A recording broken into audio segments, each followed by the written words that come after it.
Let's say that you don't have a lot of freedom in your life. You have to take care of people. You work two jobs.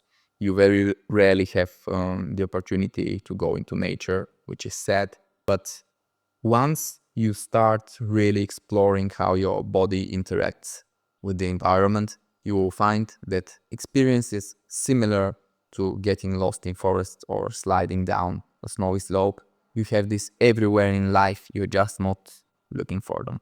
So the next category, flow experiences from popular forest, is just everyday life, things you already do. This is a great place to start because it requires literally zero effort to try some of the things that I'm going to point here. The first one I'm very strongly recommending is running in crowds that are not very dense, like not the dense crowd in a concert or something, but the crowd that is just walking to the subway, in the underpass, or places like this in the mall. In these crowds, we tend to be very concerned about not getting in someone's way. So if there's someone walking in front of us and there's not a lot of room to go around, even if they're walking at a pace slower than we would like to walk ourselves, we usually wait, we walk with their pace, and we wait for a chance to go around them with walking. And this isn't sending the best signals inside. This is sending the signals that you're slow, that you're dependent on what's going on around you for your pace in life, consequently also for your achievements, which are very related to your pace in life, the speed with which you improve and you do things. What would be the best option here? A lot of people have a people-pleasing problem. So they would do things that they themselves don't really like, or they just condition themselves that they like them, but they don't really like them, just to make other people happy. And this is really unhealthy, but also very unproductive because you don't have control over your life. And if toxic people happen to be around you and you try to please them, and there's something really sinister that we always try to please the more toxic people. Somehow the opinion of the toxic people, the negative people, always kind of matters a lot. This is built into most people's biology, more or less. And since we no longer live in a tribe in the Stone Age where getting ostracized and cast away from the tribe outside with the lions and the tigers, this would mean a near certain death and most unlikely not passing your genes on. So we develop this very strong, quite primitive, very strong desire to please other people, to make them happy, which is on some level a good thing. You want to be a good member of society, to help others. But we try to do this with things that don't really matter to others, but they matter to ourselves. Not because always they're very important things, but because of the signals that we send inside. When we send the signals that others are important, that's not a bad signal. But when we send the signal that other people's extremely minor conveniences are more important than our whole life, then that's a very bad signal. And we'll try to evaluate here, doing some thought experiments that I have actually done, not just in my thoughts, about what a minor inconvenience is and what a more serious inconvenience is. And if you have a people-pleasing problem, the only way out of this is exposure therapy. You have to displease people. And of course, confronting your closest people, like your friends or the person you may be in a toxic relationship with, this is the hardest way to do this. And although sometimes it's okay to start from the hardest part, many people will not be able to do this. And it's very easy to start from the easiest part, which is displeasing random people that you don't know. Where are all these random people? In crowds. So your training starts in the crowds until it gets to your more personal life or your work life. Because if you displease someone in a crowd and they frown at you, it has zero consequences for your life. Well, if you displease a colleague at work or a friend or your partner, then this can have actual game of life consequences. So while you are training, while you're in the sandbox fighting people pleasing, the best way to really explore yourself and move to the Goldilocks zone of the spectrum of displeasing or pleasing people, the best way to do this is start in crowds with strangers. And of course, we are not talking about annoying tons of people a lot. We are talking about potentially annoying some people very, very, very little. And since most people pleasing people have never really annoyed a lot of people in their life, they have a tremendous fear of doing it, because for them it's something that is extremely out of their comfort zone, and it being pleasant and nice may be so tied to their identity that they cannot even imagine themselves consciously and deliberately doing something that might annoy or displease anyone. And this is the feeling and the identity you have to fight if you're one of those people, because otherwise you're living your life handcuffed. A lot of the things that would be right to do for yourself, for others, and for society in life would displease people. The more large scale these things are, the more people you would displease. So you should definitely fight this fight. It's one worth fighting for. And it all started for me because I had also people-pleasing problems. It all started with me in the crowds of the subway in Sofia, Bulgaria. I had a period where I had several occupations. I was a chess player, chess coach, also a junior entrepreneur trying to build websites, doing SEO. And I had a lot of moving around Sofia, going to kids' homes, training them chess, then going to a meeting with a potential client. And all of this, I didn't have an office, so all of these meetings were at random places in Sofia, which is a city of 2 million people. So I had a lot of going around and a lot of rushing around because I was always late. There was so much going on. So I had the hunter mode, I had the speed, and these positive experiences resulted in me running around a lot of Sofia crowds, in the subway, in the streets, around bus stops, and everywhere I was trying to get myself in the last possible moment into some public transportation vehicle, or just running around when I had to move by foot for a shorter distance. So what did I learn? I learned that if you are fast enough, people don't really move much anymore. So if you're running, walking people are a bit like traffic cones. So you can go around them. Their movements are largely predictable. So you can really go around a lot of people and really swoosh next to them, even if it's like 5 centimeters from them. Well, I'm in a hurry, I run. What's more natural? You will be surprised at how little attention people pay to you, because your experience and the experience of the person you swooshed by running at 20 kilometers an hour is very different. For you, you're swooshing besides person 1 and 2 and 3 and 4 and 5, like literally in the speed that I'm saying this. But slaloming between the people, and for you, feel like you are generating an extreme amount of annoyance for the crowd. But remember that the crowd is not one single entity, it's made of separate people. So for person number 3, it's not a continuous experience like for you, it's like a 1 second experience where a crazy person just rushes close by, and that's it. And people will just be, oh, and move on with their lives. So it's not like you're doing something that's a social disaster. The effect that you're having on this crowd is really, really minimal. But from your standpoint, it seems like you're a running disaster, that you bump into like every next person. But if you're fit, your instincts will really protect you against bumping into people. Even if they make some last minute move, you usually be able to also make a last minute move and avoid a collision. And even if you bump into someone, it's not the end of the world. Like, you're just running and they're not moving fast, so it won't be like two running people clashing together, which I have experienced while playing football, and it's not nice.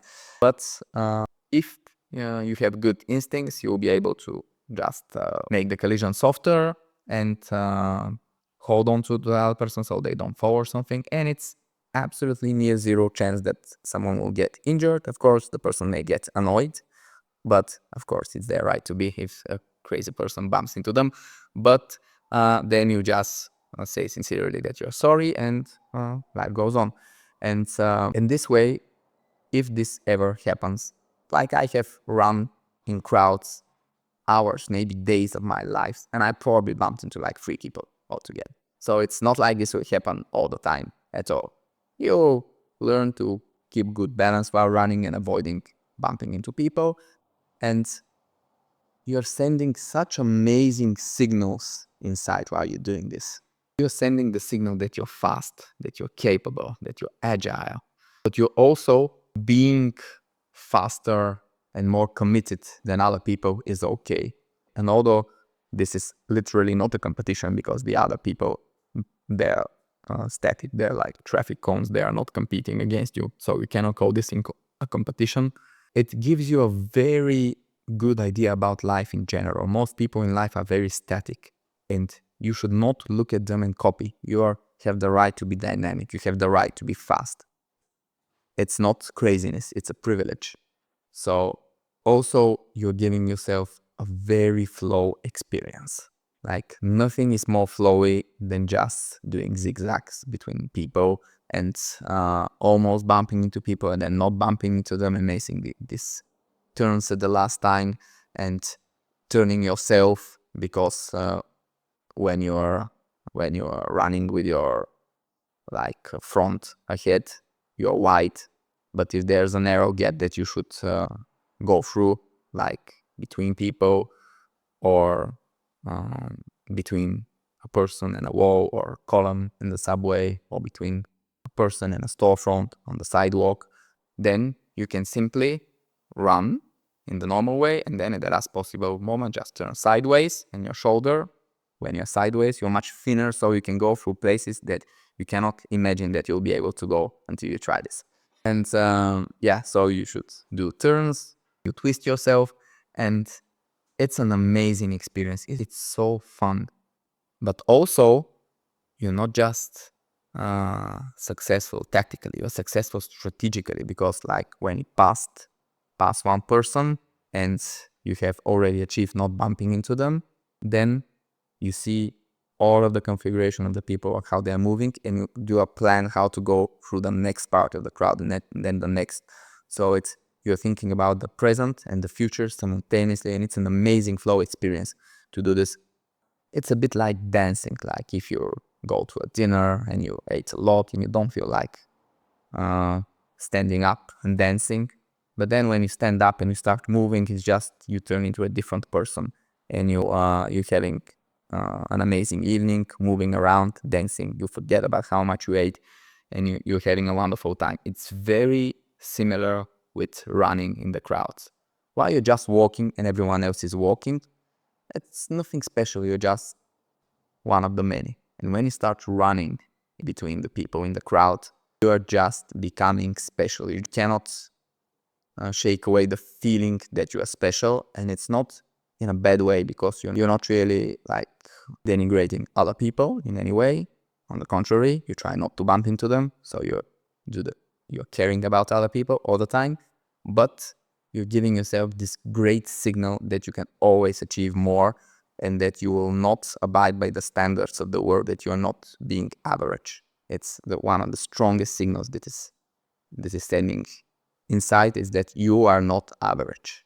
And not that being average is bad in any way, because being average is just a moment state. You can be average today and extraordinary tomorrow. But not being average in any moment is a precious signal, the best possible way to not be average tomorrow, to be in hunter mode, to achieve anything you can dream about. Of course, this is also a very hunter experience, and if you are one of these people who always seek validation, this is one of the best exposure therapies for this, because other people will usually not validate your crazy behavior. You will see frowns, you will see people just not knowing what's going on, but you just don't care, and you're again sending the best possible signals inside. If you are not so fit or so energetic that you do this with running, you can also do it with just very fast walking. Still an option. Sometimes the crowd is too dense to run, and sometimes you're just not in the mood for it. But very fast walking also will give you part of this experience. But I really recommend the running if the environment allows it. And remember, what's the worst that could happen? You could bump into someone and they will probably frown at you, you will apologize, and life goes on. And for you, this is such a strong exposure therapy. If you're a people pleaser, this is really a life-changing moment for you. For the other person, they'll forget about it in 2 minutes. So really, you should not have any moral constraints about this exchange of experiences. As I said, I have practiced this a lot, and I still enjoy doing it, which is one of the reasons why I always get to all airports at the last possible moment. So that's I usually have to run to the gate. Airports are a great place to do crowd running. So while you're walking somewhere, you can use the crowd to your advantage to train yourself against people pleasing and in the direction of being more responsible, faster, and more energetic and more achieving. But what to do if you're just in a super boring bus or train or plane? Can you do something where there's no space to run and really no crowd to go around? Well, you can try having some experience in there too. While running is about speed and balance, in buses or trains or planes, you can do something that is more about balance than about speed, but it's still a very nice experience. Imagine you're riding a train and everyone is sitting down. There are 2 rows of seats, then an empty space, and then another 2 rows of seats. And the space between the rows of seats is pretty narrow.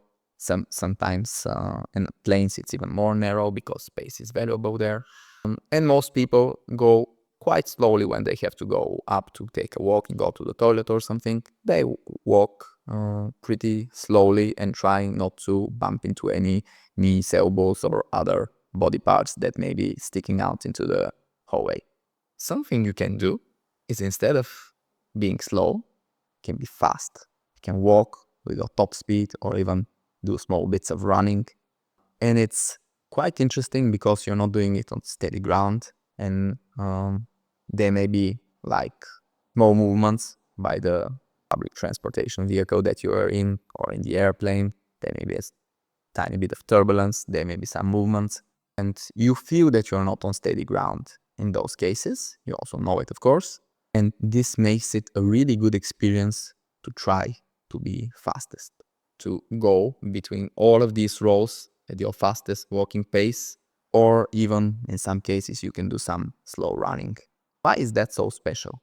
Because somehow the flow signal that this sends to you when you do it is again that no matter how narrow the opportunities that are, let's say you have to go between 2 seats, and then there's a sticking leg and there's a sticking knee, and there's someone who is talking and like waving their hands around, and you're trying not to bump into all of these people because you're trying to be in the middle. But as the vehicle is moving, you may be swayed a little bit by side to side, so you have to keep a very good balance while doing this. Otherwise you'll bump into some seat or some person, and it will not be nice, including for you.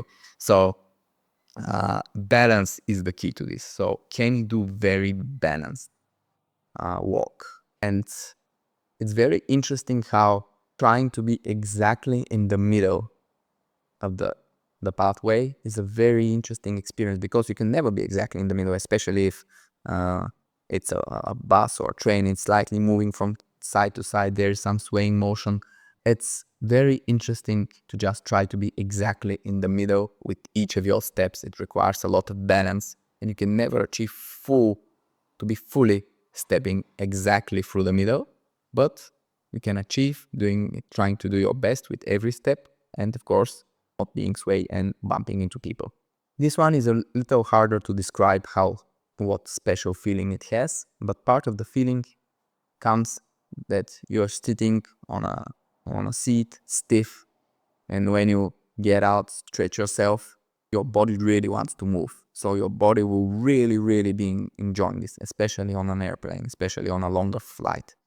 Like walking really fast through the narrow pathway between the seats in an aeroplane is just a great experience. It just boosts your energy, and really you're making a hunter mode experience in a fucking airplane. So you can do anything. So this was the easy part.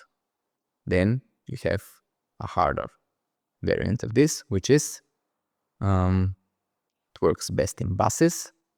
There are a lot of cases where the bus makes a turn and there are a lot of centrifugal forces.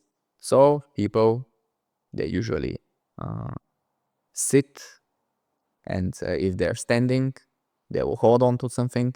But your point here is not to hold to anything, but not like standing in the middle of the bus, not holding to anything, because then when you're not moving, you cannot really feel the forces, and the turn of the bus is not with a constant centrifugal force, so there will be weaker pulls and stronger pulls to you, and you only experience those at the moment where you get pulled, and that's the moment where you sway somewhere and have to grab onto something in order to not fall or bump into something. So this is not how it works. Of course you can do this, but it's like a bit uncomfortable. It's a bit like surfing in the beginning. Like you have this balancing act, but you don't feel it completely natural. Like that's why in surfing and snowboarding you have a slower learning curve, because it's somehow a bit unnatural, the type of balance where you have there. Because humans are not meant to stand in one place. They're meant to walk, run, and move. So humans have a dynamic balance. That's why while you're running, you have good balance, even if you're running into some complex terrain, like there may be stones or logs or uneven forest floor, but you can still run. Why? Because we have evolved to run in rough terrain. And we have also evolved to run on slopes, be it up, down, or sideways, because it happened in nature. When we chased animals, when we were chased by animals, or when we were just moving and wanted to be faster, we ran, and we didn't care about the direction of the slope. We just ran to where we needed to go. So humans have very good dynamic balance, even though we don't have the privilege that other animals have, that of 4 legs or paws. Even with our 2 legs, we have quite good dynamic balance, and we have quite poor static balance. If you think that your static balance is good, just try to stand on your 1 leg with the eyes closed, and you see how bad your static balance actually is. But your dynamic balance is really good. So how to train and enjoy your dynamic balance? Well, while the bus is doing a turn, you walk. You don't stand into the bus, you walk without grabbing onto anything. The experience is the same as walking on a slope, because the centrifugal forces and the floor, if you draw the vectors of the forces, it's like walking on a slope. Like the floor of the bus, you see that it's even, but you feel with your whole body that it's slowed, because it's trying to push you into one of the sides. And what you do is you walk like you would walk on uneven terrain on a slope, and you try to keep it balanced. And this is an amazing experience. And if your daily bus commute is one of those where the bus is turning and then stopping, and you get off at this stop at an intersection after the turn, which is has been the case with me at one point in my life, where I shared an office with a friend, and I commuted with a bus every day, and the bus had a stop at an intersection, and I also always had to get off from the last door, so I was close to the office, of course, saving time, always trying to be effective in everything. And when I sat at the front seat, the bus, I moved from the front seat to the back door of the bus while the bus was turning, to the absolute shock of everyone on this bus, because these Bulgarian buses have such nasty turns with such strong centrifugal force that I have seen people getting thrown off their seats during a turn, like not standing but sitting people. And I had enormous joy in trying to balance out this force with the behavior of my body by doing the walk from a front seat in the bus to the back door while the bus was making this huge turn.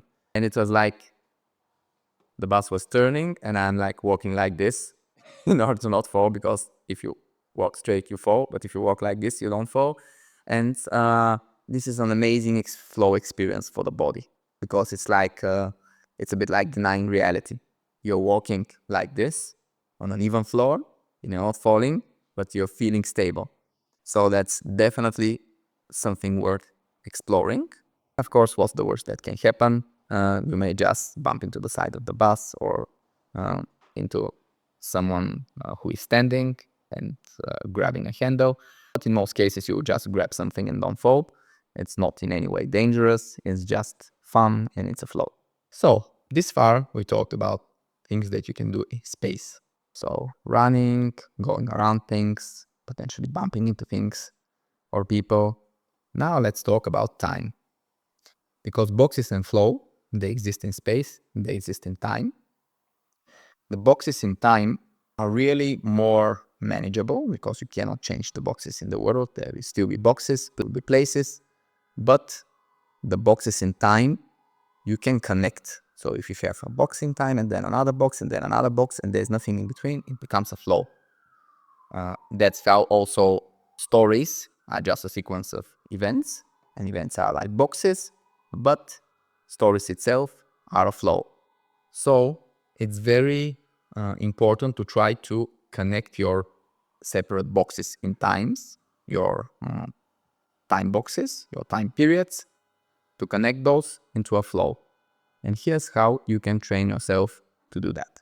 When you are in the subway, in the metro, and usually you would not just be standing, you will be on your phone, on your laptop, or on your tablet or some other device. You will be reading, doing something, or you can read a book, of course, but you generally be doing something. I don't like phones, and I'm with my laptop everywhere, so I'm working on my laptop. And what's the natural thing to do when your stop comes? Well, you see the subway train slowing down, and you know you had like 20 seconds, and you close your laptop, you put your backpack on your back, and then you go to the door, so when it opens, you can get out of the train on your stop. And what happens? You do these things in 5 seconds, all of them, and then for 15 seconds you wait until the door opens, and then there are people who are getting out, slow as fuck, and in the end you wait another 10 seconds, and then you go out. So wasting 25 seconds of your life is of course not consequential in any way, because you have a lot of those periods. But the signal you're giving yourself is not the best one. You're giving yourself the signal that your work that you're doing on your laptop, or the book that you're reading, or whatever you're doing, no matter if it's even if it's social media or something not that constructive, whatever you're doing, you're giving yourself the signal that this thing is not meaningful to you. Because meaningful things people do to the last possible second until they literally the world makes them stop with some external force. You never stop doing anything meaningful because of an internal force. If it's truly meaningful, you do it to the last possible moment until you literally physically cannot do it anymore. So if you're doing work on your laptop like me, it's much better to just work to the last possible moment and try not to be distracted by the train slowing down, stopping and opening its doors, and you still have 10 seconds until people start getting out before the first people start getting in. And in these 10 seconds, you have the 5 seconds to close your laptop, put it in your backpack, put your backpack on your back, stand up, and go to the door. All of these things, they sound like they take a lot of time, but they take literally 5 seconds if you're not needlessly slow. So you can give yourself a great signal about the meaning of the things that you're doing, their significance by doing this. And what's the worst that can happen? You can miss your stop. You know how many times I have done this? Hundreds, probably thousands of times. You know how many stops I have missed? 0. The worst thing that can happen is that the crowd starts coming in and you're making a few people uncomfortable by getting out while the other people are coming in. And that's not the end of the world, of course. But even if you miss your stop, like imagine how little significance this has in your life. But giving yourself the signal that you're doing something important, that every second of your life matters, that your time matters, that you matter, that's really a great signal to give yourself. And you can just give it with the easiest possible way, not rushing to get up when you get off of your bus, train, or whatever. Because most people, they use some public transportation to get to work every day, unless of course they use a car, and they can give this great signal to themselves every single day, more than once. So this is something that is really, really important and has much more significance than you think. And you will find out that you are just suspiciously anxious when you do this, because you see all of the other people just coming out and queuing to get out of the door, but you're still sitting and working, and you feel like you're not doing things the proper way. But it's you who are doing things the proper way. All the other people, they're giving themselves the bad signal. They're giving themselves the wrong behavior for their mental health and success. So it's you who are doing the right thing, and you should never copy from others because people are totally unaware of the signals they are giving themselves. And as most people are in sheep mode, they don't have any force that they can change this behavior into one that fosters positive change. The ideal version of this is working to the last possible, literally second, not minute, not feeling anxious, finishing what you can finish. I really recommend setting the power settings on your laptop to when you close the lid of your screen, don't do anything, like don't sleep, don't hibernate, don't turn off, don't do anything. This way, you don't have to worry about saving or whatever. You just close your laptop and then it just keeps its power on, and then you can finish the work at the first possible moment late. Let's say at the stop where you're waiting for your next public transportation or something. And in this case, work, you try to not feel any anxiety. It's hard at the start. I was feeling quite some anxiety, like an explainable amount of anxiety in the first times that I tried this. But you're doing the best exposure therapy for anxiety, because it's literally anxiety that is not worth it. You're exposing yourself and you will overcome it. And the plan is for you to work to the last possible second and close the laptop's in your backpack on your back. Then you get up, you start walking, and you walk after the last person that walks out of the train without waiting a single second. Like if you wait 2 seconds for the last person to go out, you are 2 seconds too early. You try to do it at the perfect second, and it's this way it also becomes a challenge, develops your intuition about time periods, because the intuition about time periods is very important for a lot of cases, to be aware of what's actually happening in your life and how time passes for you objectively, not the subjective experience of time that you had in your brain that changes. So you also train yourself to improve your time intuition, and you make it a flow. The end result, like the training itself may be uncomfortable, you may feel anxiety, but the end result, when you do this and it perfectly fits to the second, and you can train for this every day, so you eventually get it. It's not hard. And in the end, you achieve this perfect flow where your work, maybe some boxy work, it may not be deep work, but this box of doing some work, and the next box of getting out and out of the door. When there's no time period between them, not even a second, then it becomes a flow made of all the boxes, and it's a great experience of a time flow. So you might be wondering, what do the experience of running in the crowd or getting out of the last possible moment, out of the subway, train, what these have to do with our like prototype example of getting lost into the forest? Much more than you think. It's about giving control, about doing things that other people would not approve of, and about some experiencing the flow over space or time. It's very connected. And if you feel that the forests are somehow too dangerous or not your thing or you're not fit enough or whatever, most of this will not be true and be just excuses. But being like hard and tough on yourself can be a good path forward. But if you feel it unnatural, you can just do stuff the easy way. You can always use the buses, the crowds, the subway, use everything around you to have a flow experience. Like the world is your playground and you should play around it all the time. Every moment with full joy.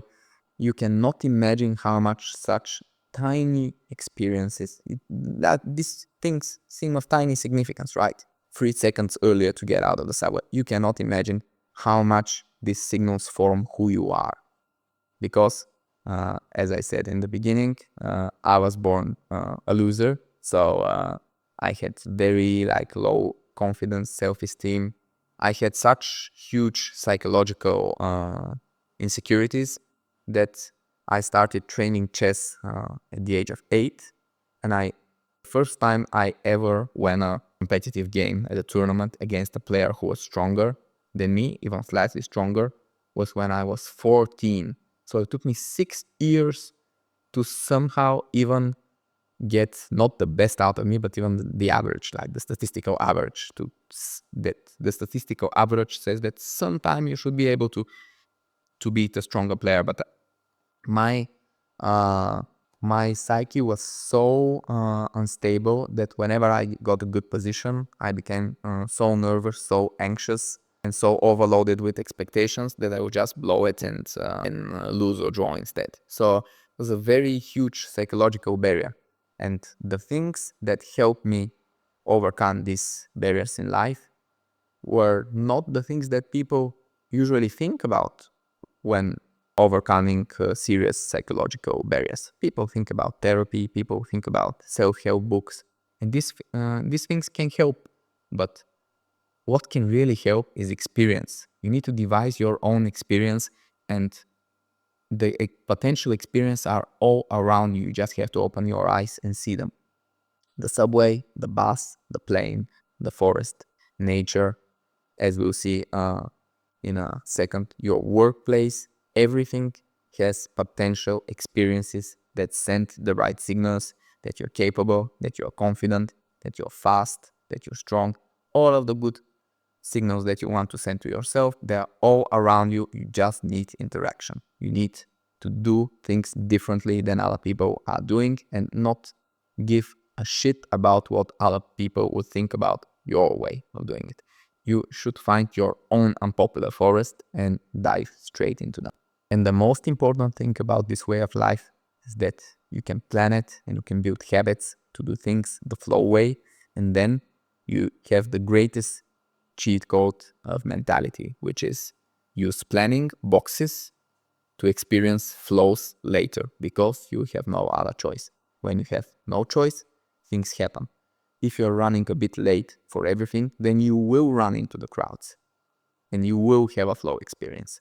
If you get a lot of things going in your life, you will have a dynamic life. And if you get lost into a forest, you will have to find your way back to civilization into flow manner. It's always about getting somewhere where the only path forward, or not just forward or backwards or in any direction, is a flow. And that's how you can construct the most healthy environment. And something you should definitely consider is that nature abhors a vacuum, which means that the moment you don't have flows in your life, even flows that don't have that are not productive in any way, Like if you go into the mountain and slide down a snowy slope or get lost into the forest, you don't win any points in life as humanity has constructed it. Like you won't get awards, you cannot put it into your CV. Like if you put in your CV that you often get lost in forest, it will be a very interesting read. So like it's not the things that we get rewarded in life. It may seem meaningless if you're a result-based person, if you're a dominant person in the DISC framework, if you're result-driven, it may seem that you're wasting your time, but I promise you, you're not. You're really laying the best foundations for your future in this way. And you know why?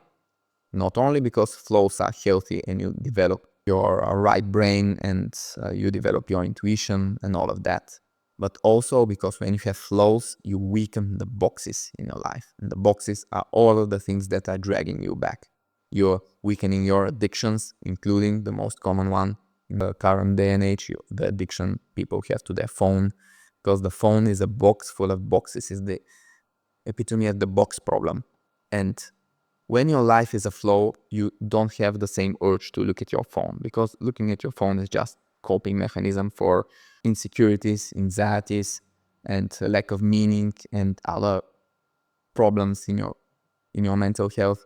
But when you have the flows, you don't feel this lack of meaning. Like losing yourself in a forest will not directly give meaning to your life. It's the first step to support what you need to find the meaning, to support the flows. So even if you didn't find the big meaning, your life passion or whatever you want to call it, it's still set you on the right path. And because you're on the right path, because you feel internally that things are going to the right direction with less boxes and less addictions and more meaningful stuff in your life, even if it's not the big meaning in your life. And then the power of the boxes diminishes. You not want to look at your phone that much, to not want to play video games or whatever your addiction is. We live with a ton of coping mechanisms, some really unhealthy, some more healthy, but they are all boxes. And the moment you have flows, you start to reduce the power of the boxes. And the more you have flows, the more you also feel self-love, which means that you have less desire for the really unhealthy coping mechanisms, because you will not be one to drink yourself to oblivion and then feel like shit the next day, because you have self-love. And when you develop intuition about time, then you tomorrow, future you, will feel more related to current you, so you don't want future you to feel like shit tomorrow. And all of this connects into this beautiful interaction of flows, where with very small flow actions you can live a flow life. And even if you don't know what you're doing in your life in the grand level, even if you don't know what your job will be if you're a young person, what your passions will be, how you want to make the world a better place, you are laying the groundwork for this to come in the future. And you are absolutely not wasting your time by doing anything that is flowy. We have such a bad need of flows in our lives, most young people in developed countries, that anything that you can do that is a flow is absolutely a very important part of your life.